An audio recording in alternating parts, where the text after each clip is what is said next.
It was a busy weekend for Joe Hart over at KRNB, as he has been bulldogging this story.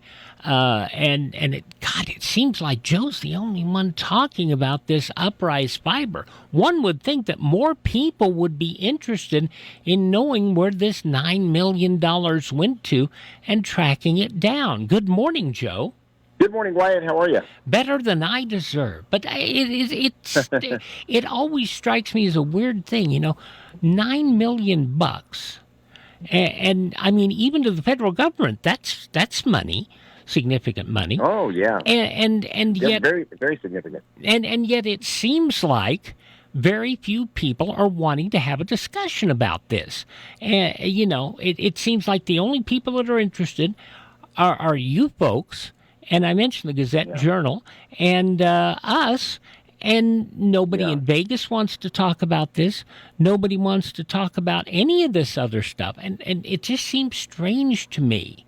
Yeah, it's definitely this is a statewide story at this point, with this company and the $9 million missing. So that I think Las Vegas should be interested in what's going on with it. But, you can add state lawmakers into that group who's not talking about it or asking questions. I mean, they seem to have very little interest in dealing with this, and I don't understand it. It just makes... No, I don't really either. There's some Republican Ira Hansen. It's his district where this project was slated for, but he's been pretty vocal about it. But the Democrats, they're in charge at the legislature this term, and they don't want to hold any big hearings or investigations. They were fine to just leave it up to the Attorney General to deal with it all. And I know this is a rural situation because, Lovelock's not... of course, to us, Lovelock's a metropolis, but, it just strikes me as being very strange that the rural's once again being neglected by the big boys. But, Sigal Chattah, the interim U.S. attorney, is keeping a tough eye on this, and you told me you talked to her earlier today. Yeah, I just talked to her this morning. I was just curious if, because what happened Friday was the Attorney General, Aaron Ford, announced 31 criminal charges against the owner of this company, and he was arrested on Friday. He's since been released on bail. He's out. But I was curious how that would affect the U.S. Attorney's investigation. And Sigal Chattah said it doesn't affect hers. They press on. They work totally separately, so they'll still be pursuing federal charges against Stephen Kromer. So her investigation presses on full bore, she said today. He did make... You're saying that he did make bail? He made bail. I was a little surprised. It happened on a Saturday. I don't know how common that is, but he turned himself into the jail on Friday afternoon, Washoe County Jail, and he was out by Saturday. So by Saturday, they had arranged for a judge to hear the bail of the case. He posted, I guess, $700,000 cash, and they also had his, pretrial services assessment done that he was a low risk. I don't think they always work that fast. Let's just put it that way. But in this case, they did. Yeah, well, and one of the things we've dealt with over here is that they now have to, you have to have an arraignment within 48 hours. Used to be 72, now it's 48, and we don't know what's going on. He's on a GPS monitor, he surrendered his passport, and he's got to stay at home. Yeah, home confinement. And then the next court date is set for June 10th in Reno Justice Court. So, but again, 31 criminal charges. These are serious charges that the Attorney General's office filed. So, very serious case. And we'll see. It took a while to get this on people's radar. I did a chronology on my Facebook page yesterday.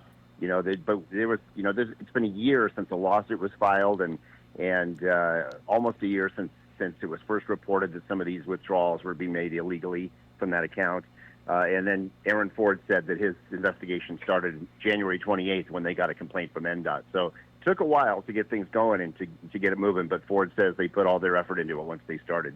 Now, did I read this right? It's that he could get 20 years for each of these counts?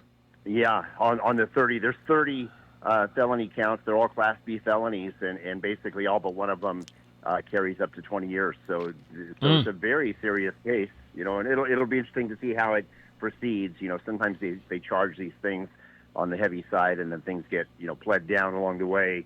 We'll just have to watch the process and see how it plays out. But right now, it's a very serious case with many, many years of prison on the line if he were to be convicted, for sure. He could be a resident of the Gray Bar Hotel for quite some time. That's yeah. And we'll have to see.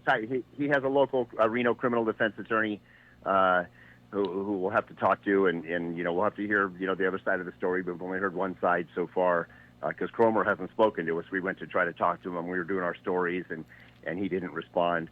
So we'll see what his attorney says and how the defense shapes up and as things go. But right now, we've just heard that the prosecution side of things. Yeah, Joe Hart, the Bulldog reporter for News 4 over. I mean, no, I've got to give you your props. You're one of these guys, kind of like I am, where you get onto a story and you just don't let go of it. Oh no, Wyatt. I mean, with this story, we knew it's an absolute fact that there was $9.1 million missing, and that was state money. So you can't let go. You can't stop asking questions, and nobody wanted to talk about it. The governor won't talk about it. The attorney general office didn't want to talk about it. Lawmakers really didn't want to talk about it, and so we just kept pressing and kept it. The key part is just keeping it in the public spotlight and getting the public focused on what happened here. And I think that pressure may have played a role in what happened eventually. Now this is the time of year where there's lots of stuff over there, and we're waiting for bills to come out. And the one bill I was hoping that would actually, because it had bipartisan support, was this Lock the Clock Act, and it's missed its deadline. It's not going to come out this year. It's going to be 2 more years before it'll be addressed again. Yeah, that bill actually made it, I think, a lot further than it has in previous years because it seems to come up almost every session for the daylight saving time. But it made it further this time, it seemed like. But yeah, I think last week it came to its end in the legislature. So stalled in the Senate. Sometimes. Yeah, but it made it further this time, and so maybe that's a signal that maybe there is more of an appetite than there used to be for that, and maybe next time it'll have a better shot. But I wasn't there for that hearing, so I wasn't sure what how the pros and cons went with the arguments. But I was focused on what was happening at the Attorney General's office. You had a few other issues. I mean, but I did. It strikes me that the big issue with that is some people want to lock it to daylight saving time, which you can't do because of federal law.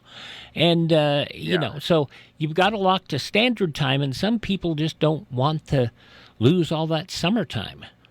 Yeah, that's true. And, this day and age, no matter what the issue is, it's hard to get a consensus on a lot of things. Yeah. And this seems to be one of them. Hey, Joe, we appreciate you. Joe Hart, KRNV on Facebook. Keep an eye on him there because he breaks a lot of stuff there. We'll keep in touch with you. We're kind of neglected over here on this part of the state, so we'll be in touch again soon. Good. Happy to do it. And then again, that court date coming up June 10th, and we can talk again after that if you want, Wyatt. We'll be watching for it. You have a great day, Joe. Awesome. All righty. You too. See you later. Bye-bye. All righty. Joe Hart, KRNV Television over in Reno.